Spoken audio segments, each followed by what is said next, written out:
మూర్తి గారు, ప్రత్యక్షం అనేది యాక్చువల్గా అది పరోక్షము. నీవు కళ్ళతో చూసినా, మనస్సుతో ఊహించినా, ఎదురుగుండా నీవు అనుకున్నది కనిపించినా, వారితో మాట్లాడినా అది కల సమము. జాగ్రత్త కావచ్చు, స్వప్నము కావచ్చు, మరే ఇతర అవస్థలు కావచ్చు. దర్శించటము అంటే నీవు విడిగా ఉంటూ దర్శిస్తున్నావు. ప్రదేశాలు కావచ్చు, పుణ్యక్షేత్రాలు కావచ్చు, దైవ రూపాలు కావచ్చు. ఇవన్నీ మానసికాలు పూర్తిగా. అంటే ఇంద్రియముల ద్వారా, మనస్సు ద్వారా నీవు నీ లోపల ఉన్నది బయట చూస్తావు. ఒక సందర్భంలో మహర్షుల వారిని ఒక ప్రశ్న అడిగారు, దైవాన్ని చూడవచ్చునా అంటూ. చూడవచ్చు, కానీ నువ్వు మిగిలుంటే కదా అన్నాడు. అంటే దైవము అంటే అహంస్ఫురణ, దైవము అంటే జ్ఞానము, దైవము అంటే ఉన్నానన్న ఎరుక. ఒకవేళ నువ్వు అనుకున్న దైవము ఎదురుగుండా కాళ్ళు చేతులతో నీవు అనుకున్న ఆకారంలో కనపడినప్పటికీ నీ దేహాత్మ బుద్ధిని ఆ దైవం ఎట్లా పోగొడతాడు? అది నీ ఊహే కదా, నీ ఆలోచనే కదా. కాబట్టి విచారం చెయ్యమంటారు ఇక్కడ. దర్శనం అంటే నీవు విడిగా ఉండి చూచేది కాదు. మనం ఏమనుకుంటాము, ఎక్కడికైనా విహారయాత్ర వెళ్ళినప్పుడు అన్నీ చూసొచ్చాము అంటారు. అవన్నీ ఎక్కడున్నాయి? నీ లోపలే ఉంటే బయట చూస్తున్నావు. దేహం కావచ్చు, సంసారం కావచ్చు, ఇతరులు కావచ్చు, ప్రదేశాలు కావచ్చు, పుణ్యక్షేత్రాలు కావచ్చు, పుణ్య నదులు కావచ్చు.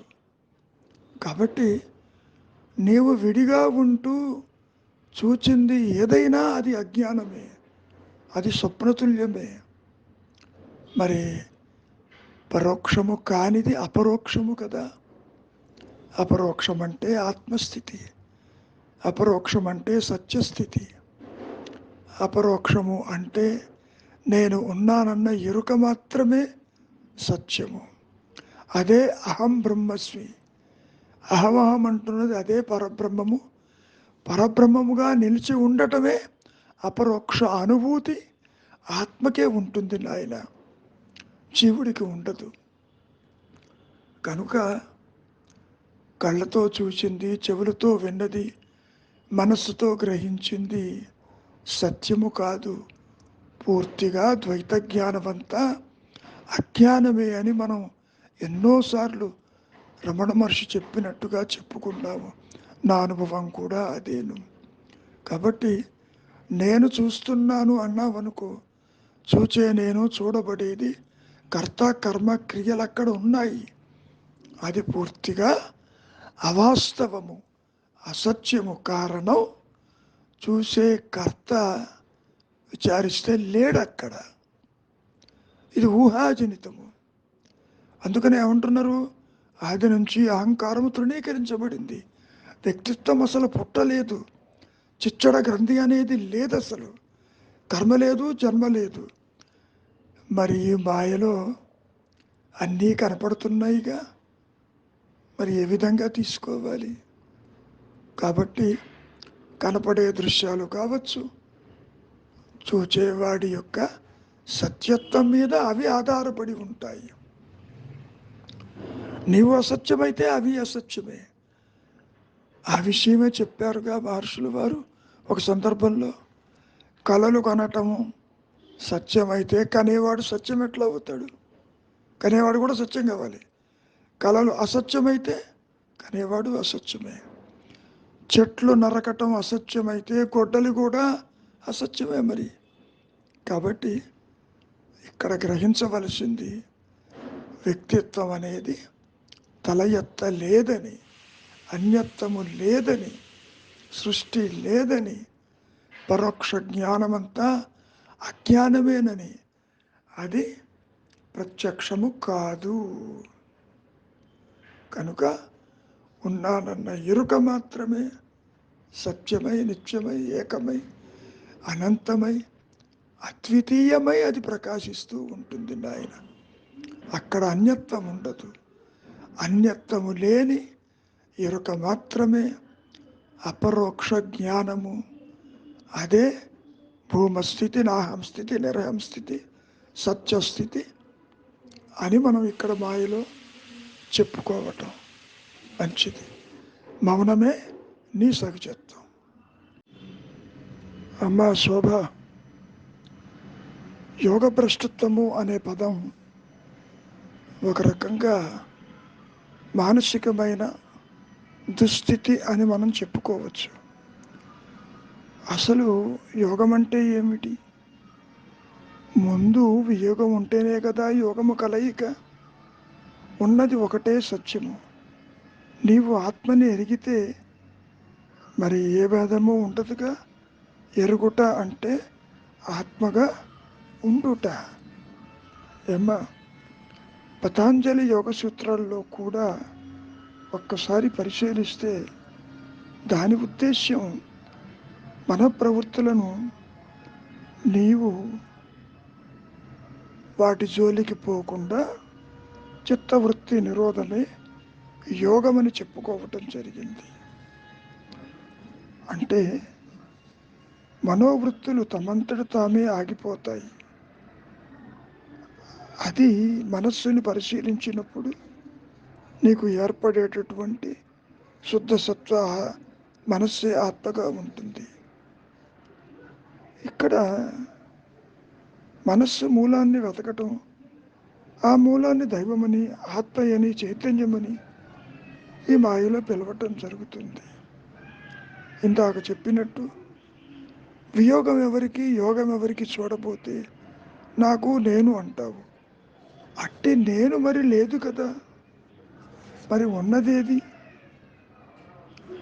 ఏమ్మా, ఉన్నది అహంస్మరణ. ఇక్కడ ఒక విషయాన్ని మహర్షుల వారు చాలా స్పష్టం చేస్తున్నారు. యోగం అంటే కలయిక, యూనియన్ కదా. దేని కలయిక? దేనితో తెలియలేదే. అవును, యోగం అనటంలోనే మొట్టమొదట ఒక విభజన, ఆ పైన కలయికని సూచిస్తున్నది కదా. ఎవరు ఎవరితో కలియటం? నీవు ఆకాంక్షించేవి దేనితోనూ కలియగోరుతున్నావు. నీకు వేరుగా ఆత్మని ఊహిస్తున్నావు. అది నీకు వేరుగా ఉంది అని భావిస్తున్నావు.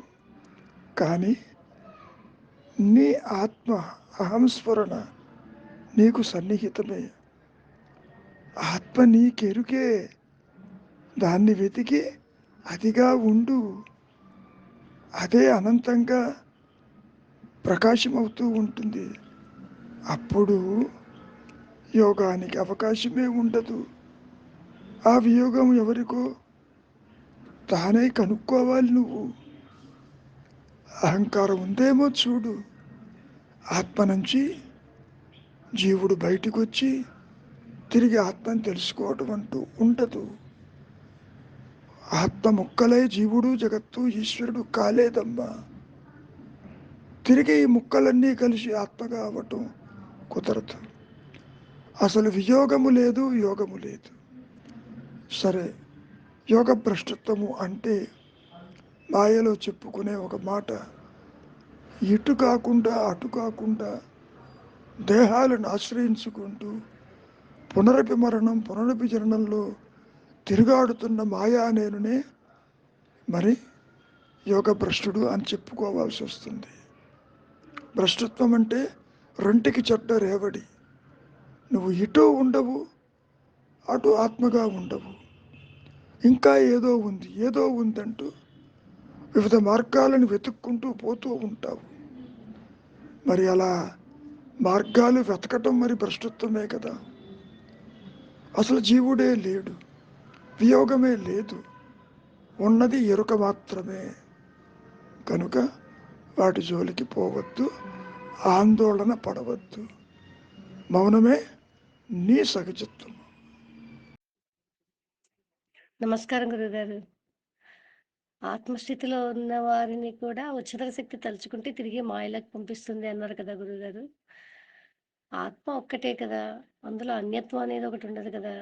అంటే ఇక్కడ ఇందులో ఆత్మస్థితిలో ఉన్నవారు ఉచిత శక్తి అంటూ 2గా ఉంటుందా గురువుగారు? ఇది అర్థం కాలేదు గురువుగారు. నమస్తే గురువుగారు. అమ్మా, ఒక్క విషయాన్ని బాగా గుర్తుపెట్టుకో. వ్యక్తిగత ఆత్మ అనుభవం ఉండదు. ఆత్మలో ఉన్నవారు, ఆత్మ లేకుండా ఉన్నవారంటూ ఎవరూ ఉండరు.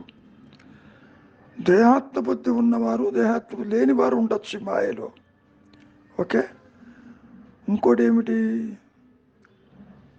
ఏనాడో జరిగినటువంటి రామావతారంలో చాటుగా బాణం వేసినందుకు మరి తిరిగి కృష్ణావతారంలో అదే బాణంతో కృష్ణ పరమాత్మ మరణించాడుగా. తాను చేసిన అధర్మానికి తానే బలైపోయినాడు. మరి వాళ్ళు భగవత్ స్వరూపులే వచ్చింది. దేహం దారే వచ్చినప్పుడు ఆ కర్మ ప్రభావం వెంటాడుతుంది. మరి ఆ కర్మ ప్రభావాన్ని నడిపించేది ఎవరు? ఆ ఉच्चతర శక్తే కదా. కాబట్టి అర్థం చేసుకోవలసింది, నీవు ద్వైతంలో చూస్తున్నావు జ్ఞానులు అజ్ఞానులు అని. అట్టివారెవరు ఉండరు. అసలు జనన మరణాలే లేవంటుంటే ఉన్నది జ్ఞానము. మరైతే సెల్ఫ్ రియలైజేషన్ అయిన తర్వాత జన్మ ఉంటుందా అని అడిగినప్పుడు తిరిగి రావటం అవకాశం లేదు. కానీ ఏ యూనివర్సల్ కాన్షియస్ అయితే ఉంటుందో అది తలుచుకుంటే నువ్వు మళ్ళీ పుడతావు. కారణం ఏమిటో మనకి తెలియదు. ఎందుకు రావాలి? ఎందుకు ఈ అవతారాలు వస్తున్నాయి? మరి భగవత్ స్వరూపులేగా. రామావతారం, కృష్ణావతారం, బుద్ధావతారం, ఏమా అవతారాలు వచ్చినాయిగా. నృసింహ అవతారం అది పురాణమే కావచ్చు. ఆ ఉच्चతర శక్తి నృసింహావతారంగా వచ్చి మరి శరణుజొచ్చినటువంటి వారిని ఆదుకుందా లేదా? మరి ప్రహ్లాదుని, అసలు ప్రహ్లాదుని కోసమే అవతారం వచ్చింది. సరే, హిరణ్యాక్ష హిరణ్యకశిపులు ఆ ఉच्चతర శక్తి దగ్గర, విష్ణుమూర్తి దగ్గర ద్వారపాలకులు ఏదో కారణం చేత శాపగ్రస్తులైనారు. 3 జన్మల వైరంతో మళ్ళీ వస్తావులే పొమ్మన్నాడు. మరి అక్కడ కాపలా కాసే వాళ్ళకే దిక్కు లేదు. ఆ వైరంతో ఇక్కడ వచ్చారు. మరి వైరంతో ఎలా సంహరించాలి? మరి ప్రహ్లాదుడి యొక్క తండ్రి ఎటువంటి కోరిక కోరాడు? తనకు మరణం లేకుండా చేయమన్నాడు. ఎన్నో పర్మిటేషన్స్, కాంబినేషన్స్ పెట్టాడు. మరి ఆ ఉच्चతర శక్తి ఆ కాంబినేషన్స్ అన్నీ కూడా చూసుకుని అటు చీకటి కాదు, వెలుగు కాదు, ఇంట్లో కాదు, బయట కాదు, నరుడు కాదు, జంతువు కాదు, ఆ విధంగా నృసింహ అవతారంతో ఆయుధం లేకుండా గోడతోటి మరి సంహరించాడా లేదా? దీన్ని ఎలా తీసుకోవాలి? ఆ శక్తి తలుచుకుంటే ఏదైనా సృష్టించగలదు. ఒక సందర్భంలో ఏమన్నారో తెలుసా మహర్షి? ఒక చోట ఏదో ముత్యాల పల్లకి లేనిది కనపడిందిట. ఒక గుళ్ళోనో ఒక గోపురం దగ్గర. ఎట్లా వచ్చిందంటే భగవంతుడికి, ఆ ఉच्चతర శక్తికి ఇంత సృష్టిని, ఈ జగత్తుని సృష్టించిన వారికి పాప అదేమిటి ముత్యాల పల్లకి ఒక లెక్కన అంటూ చెప్పుకొచ్చారు మహర్షులు వారు. కాబట్టి ఆ ఉच्चతర శక్తి కనుక పంపించదలుచుకుంటే తిరిగి జ్ఞానమయంగా రావచ్చును. అట్లా వచ్చినవే ఈ అవతారాలు. కృష్ణావతారం రావాల్సిన అవసరం ఏంటి? మరి భగవద్గీత రావాలి కదా. ఏమ్మా, అర్థమవుతుందా? కృష్ణుడైనా, రాముడైనా, బుద్ధుడైనా, ఎవరైనా సరే ఆ భగవత్ అవతారాలు ఎత్తినప్పుడు మరి వాళ్ళని నడిపించే శక్తి కూడా ఉండాలిగా. అదే ఉच्चतर శక్తి. ఓకే, మంచిది. మౌనమే శరణ్యం. నమస్కారం గురువుగారు. అవతారము అంటేనే ఆత్మ దైవస్వరూపం కదా గురువుగారు. వారికి ఈ ప్రపంచమంతా ఉనికి లేనిది, ఇదంతా అసత్యము అని తెలిసినవారు కదా గురువుగారు. మరి వారికి ప్రారంధము లేదు, కర్తృత్వము లేదు. మరి ఆయన చేత అధర్మం ఎలా చేయబడింది? అలాగే కృష్ణావతారంలో ఆ రామావతారంలో చేపట్ట కర్మకి ఫలితాన్ని కృష్ణావతారంలో అనుభవించడం అనేది ఎలా జరిగింది? ఇది అర్థం కాలేదు గురువుగారు. నమస్తే గురువుగారు. అమ్మా లక్ష్మి, ఒకటి బాగా గుర్తుపెట్టుకో, వ్యక్తిగత ఆత్మ అనుభవాలు ఉండవు. ఓకే, ఈ మాయలో దేహాత్మ బుద్ధి జనించినప్పుడు మాత్రమే నీకు అవతారాలు, కర్మలు, జన్మలు గోచరిస్తాయి. ఓకే, ఇదంతా కూడా ఒక భ్రమజనితము. కృష్ణ పరమాత్మ ఆత్మ తెలిసి ఉండి వచ్చాడని అంటున్నావు, అట్లా తెలియదమ్మా. ఎందుకని? దేహాత్మ బుద్ధితో ఆత్మని గుర్తించటం కుదరదు. నువ్వు ఎన్ని అవతారాలు ఎత్తినప్పటికీ ఆ సమయంలో మరి రాముడు పుట్టంగానే దైవమే గనక అయితే మరి గురువు దగ్గరికి ఎందుకు వెళ్ళాలి? ఎందుకు నేర్చుకోవాలి? ఎందుకు విశ్వామిత్రుడు తీసుకెళ్ళాలి? ఎందుకు వశిష్ఠుల వారితో ఉండాలి? మరి ఇక్కడ కృష్ణ పరమాత్మ సాందీపుడి దగ్గరికి ఎందుకు వెళ్ళాలి? కనుక దేహంతో జన్మించినప్పుడు అవతారాలకు కూడా పూర్తిగా అజ్ఞానము ఆవరించి ఉంటుంది. ఎలాగైనా వాలిని చంపాలి, ఏ విధంగా అయినా చంపాలి అన్నప్పుడు తాను ఎదుర్కోలేనని తెలిసి చాటుగా వేయటం కూడా కర్తృత్వమే కదా. ఆత్మ తన స్వరూపం తెలియదు. తాను కూడా ఎన్నో విద్యలు సంపాదించాడు కదా. ఏమ్మా, అంటే ఈ మాయలో ఎవరు వచ్చినప్పటికీ కర్మబద్ధులు అని అర్థం. నువ్వు మళ్ళీ వ్యక్తిగతంగా చూస్తున్నావు. కృష్ణుడు ఆత్మ, రాముడు ఆత్మ, అలాగే గురువు ఆత్మ, నీవు ఆత్మ, అట్లా కాదు. ఆత్మస్థితి ఏమో తురీయంలో ఉంటుంది, అక్కడ సృష్టి ఉండదు. సృష్టిని చూస్తున్నావు అంటేనే అనాత్మ అజ్ఞానం ఉండి తీరుతుంది ఈ మాయా నేనుకి. ఆ మాయా నేను చెబుతుంది అవతారాలు వస్తున్నాయి, గీత బోధ చేశారు, అది అనుకుంటూ ఉంది.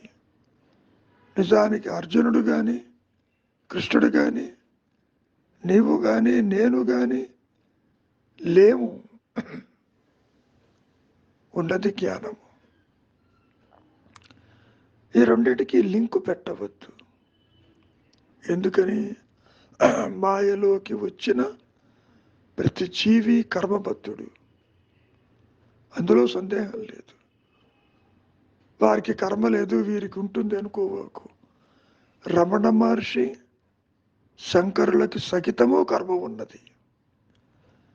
లేకపోతే భగవత్ స్వరూపులై ఉంటూ, ఆత్మస్వరూపులై ఉంటూ, మరి ఒక పక్కన ఆర్థరైటిస్, మరో పక్కన వారికి మరి క్యాన్సరు, ఇవన్నీ ఎందుకు రావాలి? అనుభవించేటటువంటి వాడు ఉన్నా లేకపోయినా మరి వచ్చిందా లేదా? అది కర్మఫలమే కదా.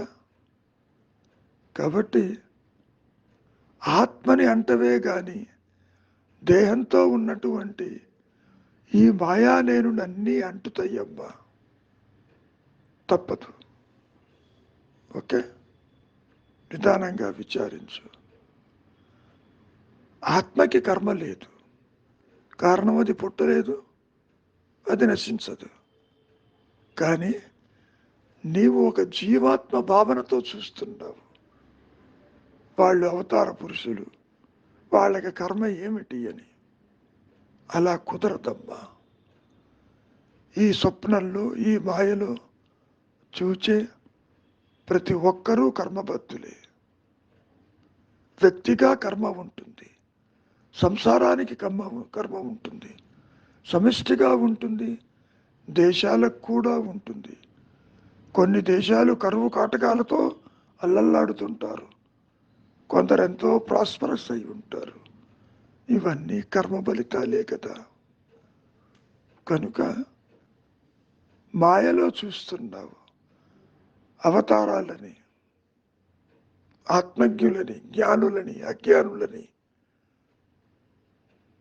ఇవన్నీ కూడా మనస్సు కల్పించుకున్నదే తప్ప నిజానికి సృష్టి లేదు, నిజానికి అవతారాలు లేవు, నిజానికి కర్మ లేదు, జన్మ లేదు. ఉన్నది ఎరుక మాత్రమే. ఓకే, విచారించు. ఒకవైపు నుంచి చూడవద్దు, ఏది ఊహించవద్దు. మంచిది. మౌనమే నీ సవిజత్వం. నమస్తే గురువుగారు. మరి జీవుడు స్వభావంగా తన ఆత్మ ఉన్నా కూడా దానిని తెలియనియక మరుగుపరుస్తుంది కదా, ఆవరణ అనేది మరుపునిస్తూ ఉంది కదా గురుగారు. మరి మరి అందరికీ నేను నేను అనే ఒక అనుభవం ఉంటుంది కదా. అంటే మరి ఇక్కడ ఈ స్వరూపాన్ని తెలియనీయకుండా ఆవరణ అడ్డుపడతా ఉంది కదా. అది ఆవరణ వచ్చేసి ఆత్మ కన్నా శక్తివంతమైందా? మరి నా డౌట్ని క్లియర్ చేయండి గురువుగారు. అమ్మా పద్మజ,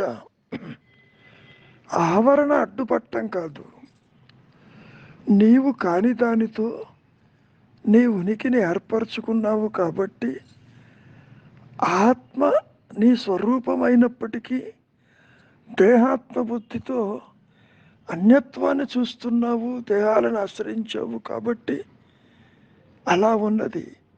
నీ ఆలోచనే ఆత్మకు అడ్డని మాయలో చెప్పుకోవటమే తప్ప ఆత్మ ప్రకాశించదలుచుకుంటే సూర్యుడికి చెయ్యడ్డం పెడితే ఆగుతుంది అమ్మా. అలా ఉండదు.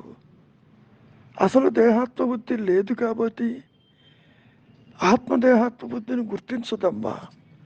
జీవుడు ఆత్మని గుర్తించలేడు, ఇదొక మాయావి. అసలు ఆత్మకి దీనికి ఎట్టి సంబంధము లేదు.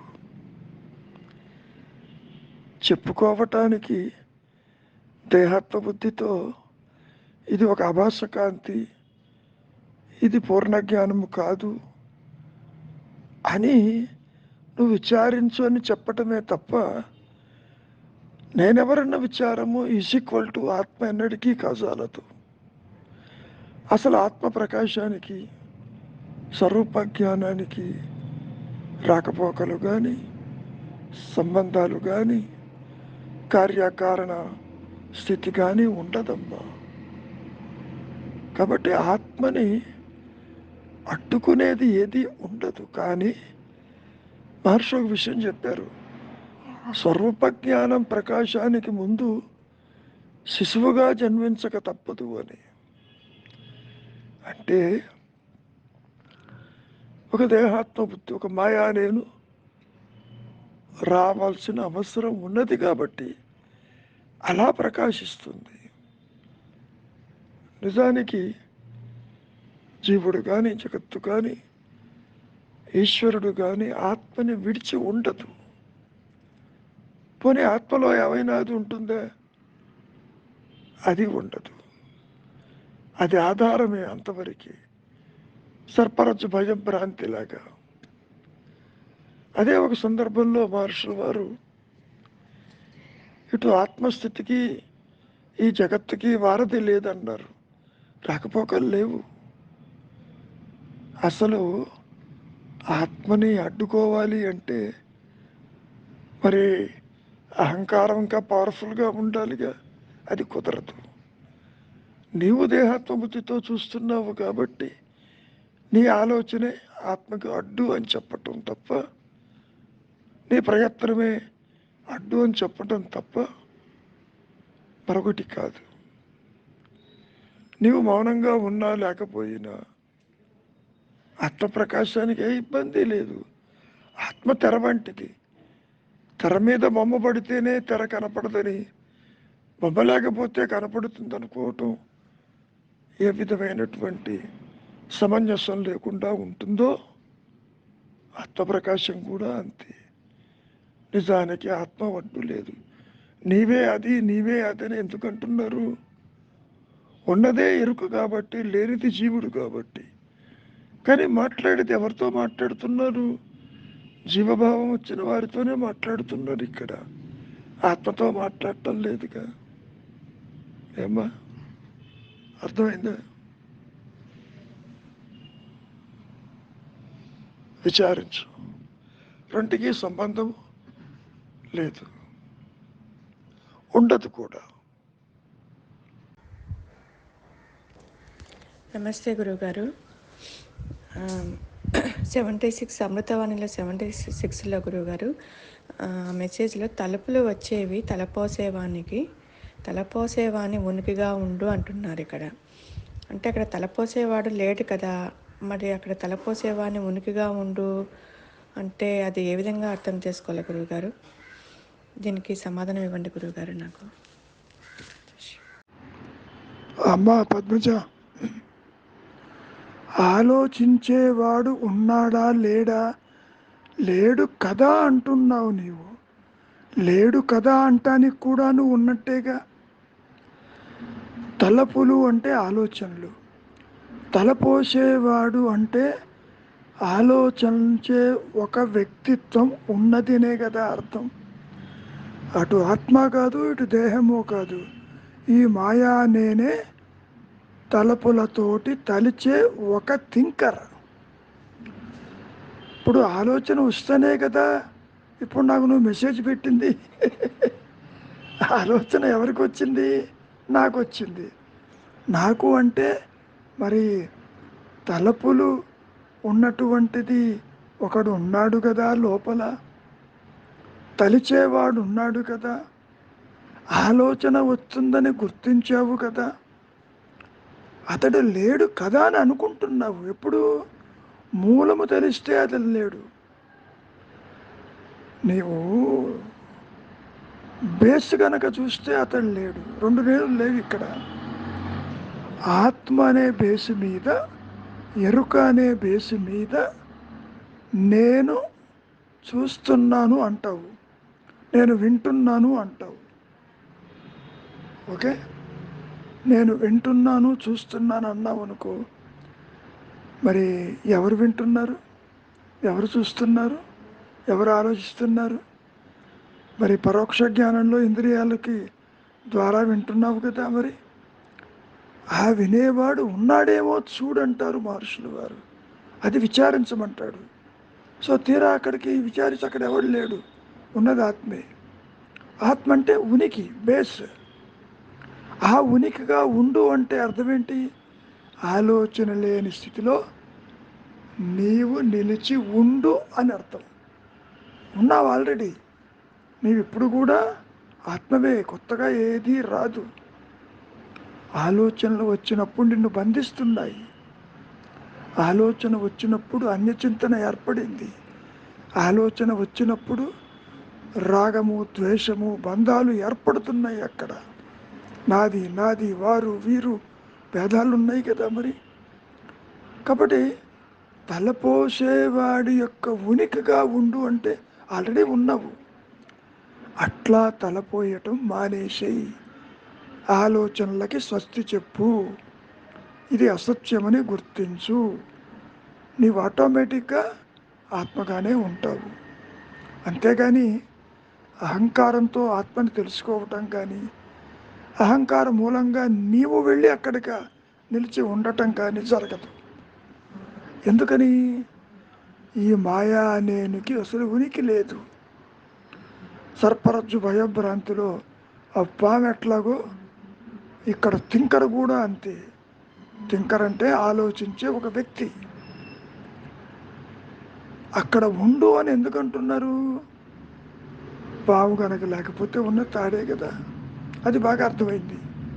ఇక్కడ కూడా తలపులు లేని స్థితిలో ఉండు. ఆ విధంగా కూడా నువ్వు తలపోయవద్దు, ఆలోచించవద్దు. అంటే నీవు ఆత్మగా ఉండు అని అర్థం. ఉనికిగా ఉండు అంటే అదేనమ్మా. అర్థమైందా? విచారించు. కాకపోతే మళ్ళీ మెసేజ్ పెట్టు ఎక్కడ అర్థం కాలేదు. మౌనం అంటే ఏం చెప్పుకున్నాము?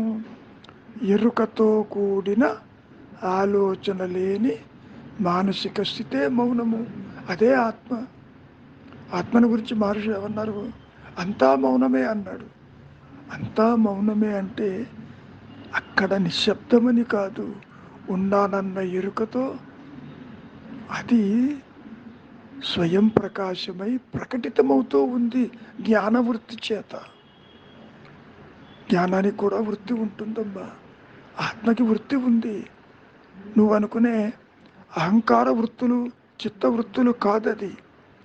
తన స్వరూపాన్ని తానుగా గుర్తించగలిగిన సామర్థ్యం ఒక్క ఆత్మకే ఉంటుందమ్మా. ఒక్క సత్యానికే ఉంటుంది. అదే అహంస్ఫురణ, ఉన్నానన్న ఎరుక. జ్ఞాన వృత్తి చేత అది ప్రకాశిస్తున్న స్థితిలో తలపులెవరికి తలపోసేవాడెవడున్నాడు? అక్కడ ఉనికే ఉంది. అట్లా మంచిది. విచారించు. మౌనమే నీ సహజత్వం.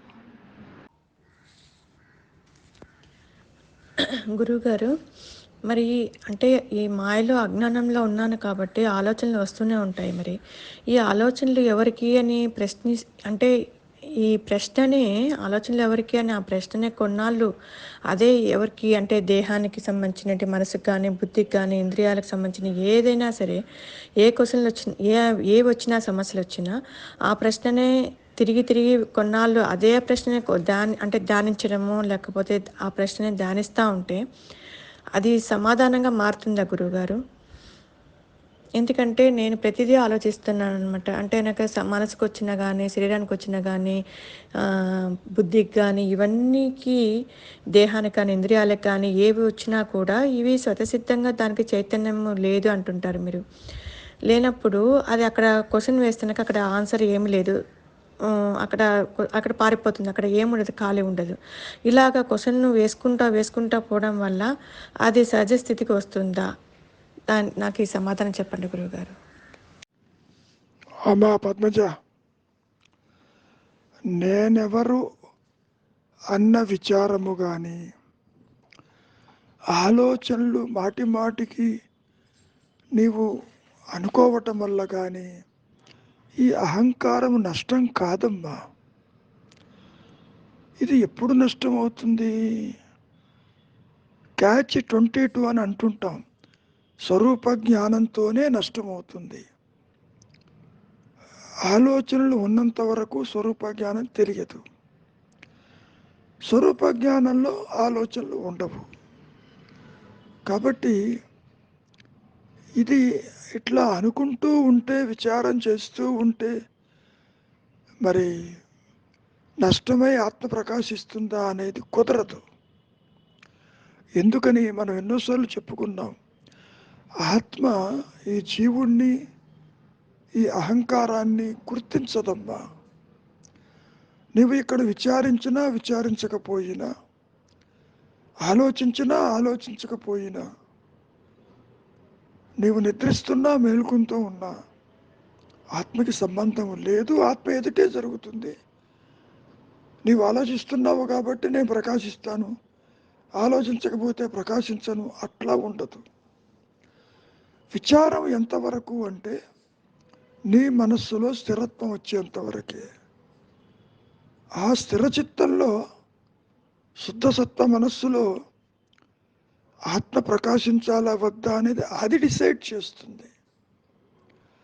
చాలామంది ఏమనుకుంటారు, నేనెవరనే జపం చెయ్యాలా, ఆలోచించాలా, అట్లా అనుకుంటూ ఉంటే ఆత్మ ప్రకాశిస్తుందా అని. అట్లా ప్రకాశించదమ్మా. నేనెవరు అనేది మంత్రం కాదు. కాబట్టి విచారం చేసేది మనస్సుతోనే. దాని మూలం ఇది తెలుసుకోలేదు. అందుకనే అనుగ్రహము చేత ఆత్మ ప్రకాశిస్తుందని మహర్షి చెప్పడం జరిగింది. నువ్వు ఎంత విచారించినా నేనెవరు ఈజ్ ఈక్వల్ టు ఆత్మ కాదు తల్లి. అట్లా ఉండదు. నువ్వు విచారం చేస్తున్నావు, బాగానే ఉంది. అక్కడ నీకేమీ తెలియటం లేదు.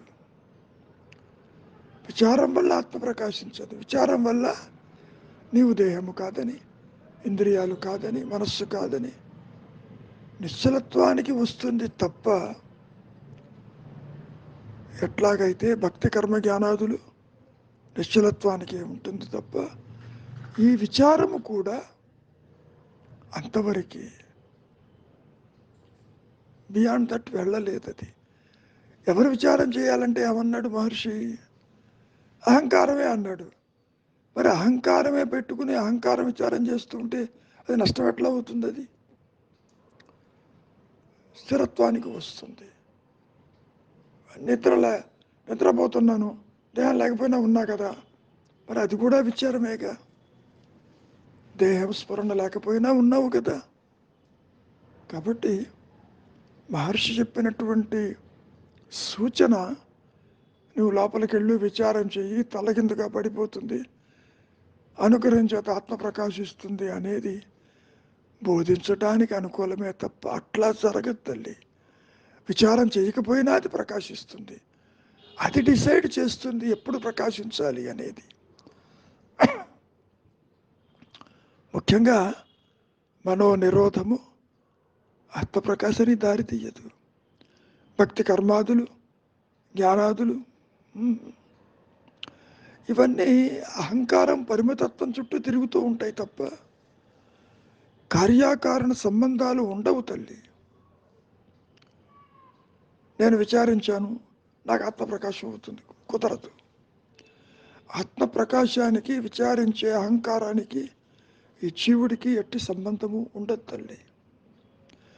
తెర మీద బొమ్మ పడినా పడకపోయినా తెరకే సంబంధము లేనట్లు నీవు విచారించినా విచారించకపోయినా ఆత్మప్రకాశం ఎప్పుడు జరగాలో అది అప్పుడు డిసైడ్ చేస్తుంది. నీవు కర్మలు ఆచరించటం వల్ల, మౌనంగా ఉండటం వల్ల కుదరదు. మనోనిరోధము ఆత్మప్రకాశానికి దారితీయదని ఆయనే చెప్పుకున్నారుగా మళ్ళీ. కాబట్టమ్మా, ఈ రెండు భిన్నమైనవి. అందుకనే మధ్యలో అనుగ్రహం అన్న పదం వాడారు. నీవు ఇది చేస్తే అది ప్రకాశిస్తుందంటే మళ్ళీ ఏమవుతుంది? కార్యకారణ సంబంధాలు ఉన్నట్లు లెక్క. చేయకపోతే ప్రకాశించదు, చేస్తే ప్రకాశిస్తుంది అనుకుంటావుగా. అట్లా అనుకోవద్దు అని అర్థం. ఏమ్మా, మంచిది. మౌనమే నీ సహజత్వం.